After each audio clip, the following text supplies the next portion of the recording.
지난 시기에는 김정철이 런던에 도착하고 그 날 그리고 그 다음날 에릭 클랩턴의 공연을 보고 술이란 마시면서 있었던 이야기, 그 여러 황당한 사건들에 대해서 말씀드렸습니다. 그러면 오늘은 에릭 클랩턴의 두 번째 공연날, 즉 런던 체류 세 번째 날에 벌어졌던 이야기를 말씀드리겠습니다. 오늘 이 5탄으로 제가 김정철과 런던에서 함께 보낸 61시간의 내용이 다 끝납니다. 여러분, 이런 이야기를 준비하는데 많은 시간과 노력이 들어갑니다.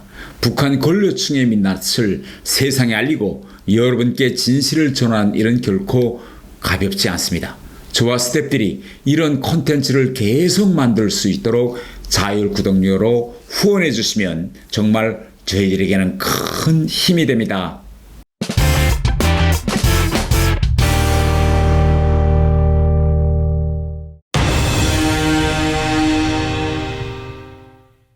(20일) 날 저녁 에릭 클랩턴의 공연을 보고 온 김정철이 흥분해서 밤새 술을 마시고 골아 떨어져 있었는데 바로 새벽에 갑자기 현악봉 대사가 제 문을 두드리는 것이었습니다. 대동무, 일본 언론이 김정철 동지를 포착했어. 공연장 입구에서부터 기념품을 사는 장면, 공연 도중에 화나는 장면 다 찍어서 지금 보도했는데, 지금 영국과 남조선 언론들은 말할 거 없고 세계 언론이 김정철의 에릭 클랩턴 공연에 대해서 지금 떠들고 있다, 이렇게 말하는 것이었습니다. 제가 핸드폰으로 인터넷에 들어가 보니 정말 말 그대로였습니다. 김정일의 사후 수년 동안 운둔 생활을 했던 김정철이 이제는 자유롭게 세계를 활보하고 있다, 이런 보도가 주류를 이루었는데요. 이 보도에 접한 수행원들 모두가 긴장했습니다. 왜냐하면 평양에서 김정은도 필경 이 보도 내용을 보고받았을 것이 명백했습니다. 백순양이 즉시 노트북을 열고 평양에 알아보는데 평양에서는 아직까지 아무런 반응이나 지시가 없었습니다. 김정철도 자기 휴대폰을 열어보았는데 자기 동생 김정은으로부터 온 전화나 메일이 없다는 것이었습니다. 아직 평양에서 실무진들이 김정은에게 보고하지 않은 것이 분명했습니다.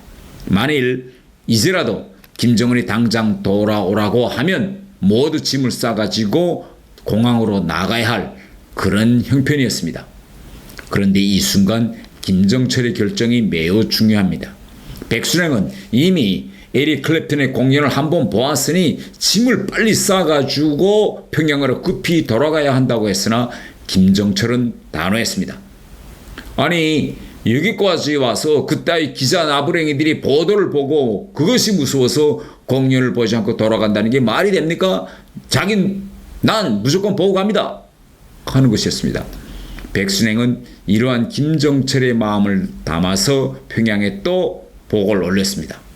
새로운 지시가 내려온 것이 없는 상황에서 저희들은 3일째 일정을 시작하기로 했는데요. 그날 오전 일정은 김정철이 그처럼 가고 싶어하던 바로 그 기타가 있다는 런던으로부터 100km 떨어진 지방으로 가는 것이었습니다. 저도 가면서 그런 자그마한 소도시에 그런 기타 전문점이 있다는 것이 좀 의아하긴 했는데요. 허탕을 치지 않을까 조마조마한 마음으로 지방에 있는 기타점에 가보았는데 아니라 다를까 그 기타가 바로 거기에 있는 것이었습니다. 정말 전문가들만이 찬 매장이었는데 그토록 원하던 자기 기타가 거기에 있는 것을 본 김정철은 그 기타를 꼭 끼워놨습니다. 제가 보니까 생산지는 미국입니다. 제가 그 제품명은 지금 기억하지 않는데 제가 보기에도 그렇게 희귀한 기타로는 보이지 않는데 왜 김정철이 그렇게 그 기타에 그렇게 집착하는지. 그런데 김정철이 저에게 아니 자기가 이 기타를 사려고 세계에 있는 모든 북한 대사관들의 정보를 내보냈는데 아니 이렇게 이거 기타 상점에서 파는 것도 왜 찾지 못했을까 한탄하는 것이었습니다. 그는 그 기타를 잡더니 40분 동안 연주실에 가서 연주하는데 때로는 옆에서 강평이가 함께 연주하기도 했습니다. 기타를 모르는 나에게는 프로급 연주로 들렸습니다. 그래서 연주 다 하더니 그가 자 기타 사겠습니다 라고 합니다. 백순행이 돈 지갑에서 기타 값을 치려고 하자 김정철은 가만 하더니 그 기타 값은 자기가 직접 물어야 한다면서 자기 지갑을 열더니 자기가 직접 돈을 지불했습니다. 아마 이 3층 서기실에서는 이 자금도 김정철이 쓰는 자금과 또 수행원들이 쓰는 자금이 분리되어 있는 것 같았습니다. 아니 식사나 공연 관람 때 뭐 기념품 살 때 필요한 건 다 3층 서기실 수행원들이 지갑에서 나오더니 사적인 기타 구입만은 왜 김정철이 자기 지갑을 열고 사는지 저는 잘 이해가 되지 않았습니다. 그 돈이 그 돈인데 북한에 있는 모든 돈 모든 자산은 다 김씨 일가 건데 기타 가격을 보니까 2,400파운드 정도였는데 아마 한국 돈으로는 420만 원 정도여서 그렇게 큰 비싼 비싼 기타는 아닌 것 같았습니다. 그런데 김정철의 취향에는 딱 맞는 모양입니다. 기타를 다 산 다음에 제가 기타를 이렇게 들고 차에 가려고 하니까 김정철이가 그 기타는 자기가 꼭 들어야 된다면서 자기가 꼭 들었고 차 안에서도 그 기타만은 품에 꼭 안고 있는데 마치 아버지가 어린아이를 안고 있는 그런 모습이었습니다. 그러면서 그는 나에게 이 기타를 살 수 있게 도와줘서 감사하다고 몇 번이나 이야기하는 것이었습니다.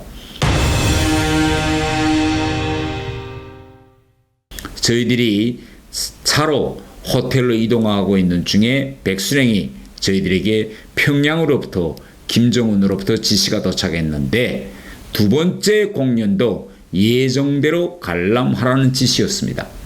그러나 공연장에 기자들이 진을 치고 있을 터이니 위장을 해야 한다. 그래서 선글라스와 모자를 사라고 가자 이렇게 했습니다.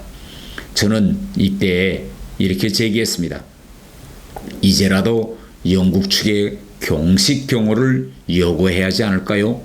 그런데 백순행은 영국 측에 공식 경호를 요구하면 김정철의 방문이 공식화되기 때문에 안 된다고 딱 잘라 말하는 것이었습니다. 제가 김정철이 이렇게 쓱 안색을 보니 김정철은 아무 말도 하지 않고 침묵하고 있었습니다. 그래서 안경점에서 저와 김정철 그리고 수행성원들이 자기한테 맞는 이렇게 선글라스를 구입하고 그 다음 떠나려고 하는데 갑자기 김정철이 백화점 아동복 백화점에 매장에 가자 이렇게 말하는 것이었습니다. 그래서 저는 갑자기 왜 애들 옷을 사려고 하지? 이렇게 생각했는데 그가 하는 말이 런던에 와서 애 옷도 안 사가면 나쁜 아빠가 된다. 이렇게 말하는 것이었습니다. 아마 김정철에게 이미 애가 있는 것 같았습니다. 제가 김정철이 어린이 옷을 사려고 오늘 도와주려고 하는데 백순행이 옆에서 저를 딱 잡아당깁니다. 절대로 가까이 붙지 말라. 어떤 옷을 사는지 보지 말라는 것이었습니다. 그는 자기가 무엇을 사는지 남들이 아는 걸 싫어한다는 겁니다. 그의 말대로 김정철이 혼자 매장에 들어보냈는데 그가 매장에서 이제 제가 지켜보니까 옷들을 대단히 많이 삽니다. 또 그 순간에 백순행은 그 상점 지하에 내려가서 외국산 워드카와 영국산 이제 위스키를 많이 이제 사가지고 올라왔습니다. 자, 이렇게 저희들은 호텔에서 간단히 요기를 하고 다시 에릭 클랩턴의 두 번째 공연을 보기 위해서 로열 엘버트로 갔는데 아니라 다를까 공연장에 가보니 입구마다 기자들이 진을 치고 있었습니다.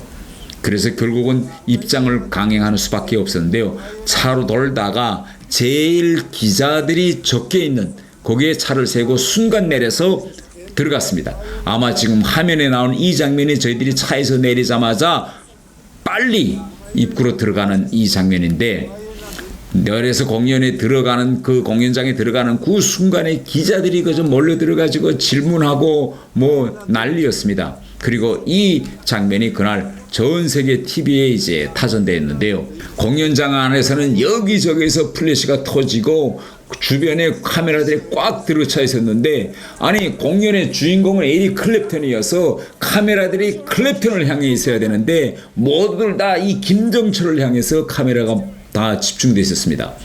아니 저는 당연히 공연에 집중할 수 없었죠. 그런데 김정철은 구스탄 카메라가 자기를 겨냥하고 있는데도 아랑껏 하지 않고 공연 도중 일어나기도 하고 주먹을 불끈 쥐기도 하고 소리도 치면서 완전히 에릭 클랩턴하고 같이 호흡을 맞추고 있었는데요. 이렇게 돼서 공연이 끝났습니다. 공연이 끝나고 밖으로 나오자마자 또 기자들이 몰려 붙었는데 바로 여러분이 이 장면이 공연장 밖으로 지금 나오는 장면입니다. 저들이 공연을 다 보고 밖으로 나가려고 하는데 밖에도 군중들이 모여 있었고 안에도 기자들이 달라붙고 한치도 움직일 수 없게 된 이런 상황이었습니다.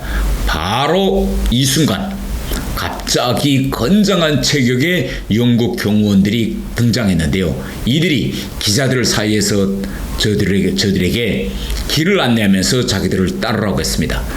결국 조용히 옆에서 지켜보던 영국 당국이 이러다가 김정철에게 또 그 수행원들에게 인명피해가 날 수 있다고 판단하고 긴급 경호 인력을 투입했던 것입니다. 우리는 경호원들의 안내에 따라서 결국은 지하로 빠져서 지하 주차장에 내려가 승합차를 타고 빠져나왔는데 어떻게 저희들이 지하로 빠진 줄 알고 지하 주차장에서 나오는 모습까지 연신 기자들이 다 촬영했습니다.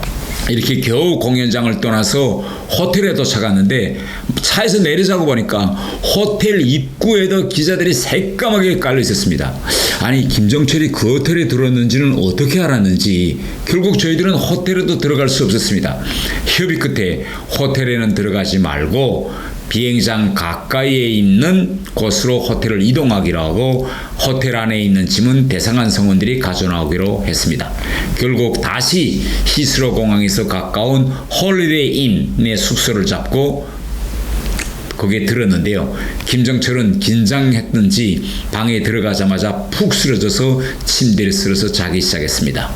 그런데 영국에서 빠져나가는 것도 문제였습니다. 벌써 보도들을 보니까 기자들이 어떻게 알았는지 김정철이 모스크바를 통해서 러시아 항공 에어플러트를 통해서 런던에 왔다는 사실까지 다 알아냈고 또 언제 러시아로 가게 비행기표가 되어 있다는 것까지 다 알았습니다. 결국 저희들은 VIP 라운지를 이용할 수밖에 없었는데요. 제가 히드로 공항 측하고 협상을 벌였습니다.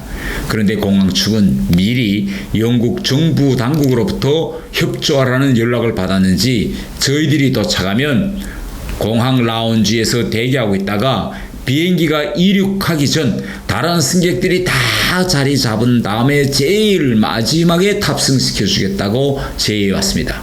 그래서 결국 김정철 일행은 2015년 5월 22일 오전 10시 40분에 모스크바로 떠나는 러시아 에어플러트 항공편으로 런던을 떠나게 되었습니다.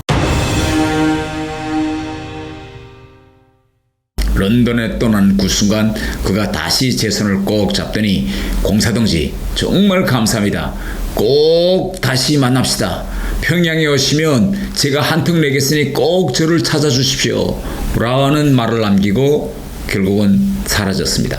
이것이 제가 김정철과 함께 보낸 런던에서의 61시간의 마지막 순간입니다.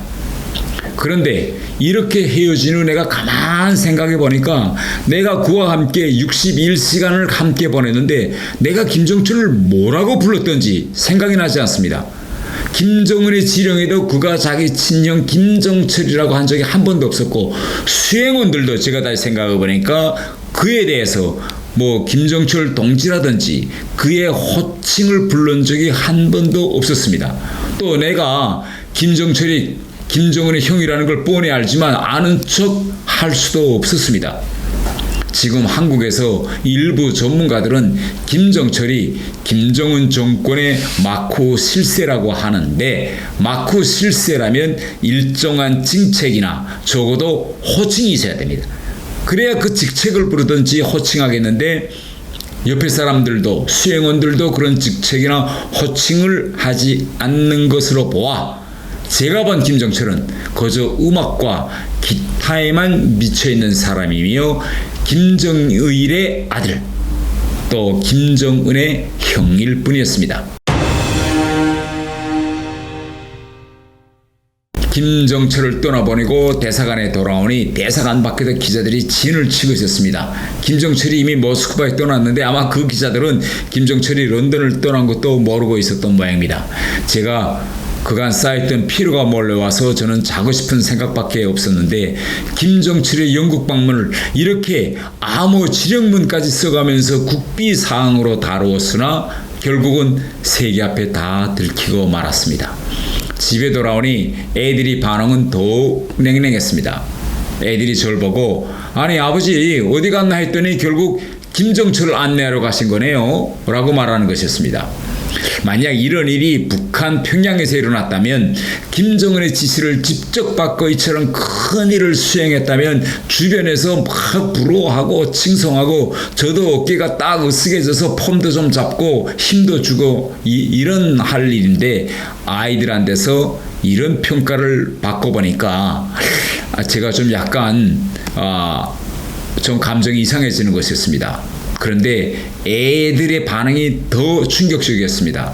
제 애들이 아니 아버지 일반 주민들에게는 썩어 빠진 자본주의 음악은 들으면 안 된다고 하고 외국 노래를 들으면 지어 대학에서 추방까지 시키는데 인민들에게는 고난의 행군을 강요하면서 아니 김씨 가면은 자기 하고 싶은 일 다 하네요. 아니 런던에서 하루 저녁에 몇천 달러를 탕진하고 태폐적인 서방 음악을 감상한다니 이게 말이 됩니까? 아이들이 비록 아버지를 믿고 하는 울분이지만 저는 김씨 가문을 하느님처럼 바라보는 우리 세대와는 달리 정말 북한의 MZ 세대의 생각은 다르구나 라는 걸 느낄 수 있었습니다. 며칠 동안 열심히 김정철의 뒷바라지를 했지만 결국은 이것이 결코 자랑할 일은 결코 아니구나 라고 생각되니까 제 자신이 창피해졌습니다. 노예가 노예주의 뒷바라지나 한 그런 꼴이었던 것입니다. 제 아내 또한 나에게 그간 수고했다는 말도 없었습니다. 대사관 내 다른 사람들의 생각도 제 아내나 아이들이 생각과 비슷할 것이라고 생각하니까 제 스스로가 좀 창피스러웠습니다. 그런데 며칠 후 외무성에서 공식 암호 전문이 내려왔습니다. 런던 주재 대사관에서 중요한 사업을 잘 처리했다는 내용입니다. 내용만 척 읽어봐도 김정은의 칭찬이 있었던 것이 명백했습니다. 하지만 저는 그렇다고 해서 절대 으쓱에서 다니면 안 되겠다는 생각이 그때 또다시 들었습니다. 여러분, 오늘 이야기는 어떠셨나요? 이것으로 제가 직접 경험한 황당한 그런 김정철과의 61시간 얘기는 모두 마칩니다. 이 과정을 통해서 여러분들은 분명 느끼셨을 것입니다. 북한 체제의 모습 그리고 권력층의 이중성이 얼마나 심각한지 말입니다. 이보다 더 충격적인 이야기는 바로 제가 쓴 책 이 3층 서기실의 암호에 생생하게 담겨져 있습니다. 여러분들이 이 영상 아래에 안내된 연락처로 주문해 주시면 제가 직접 사인해서 보내드립니다. 여러분의 자율 구독료 후원은 저와 스태프들이 더 많은 북한의 진실을 알리는데 큰 힘이 됩니다.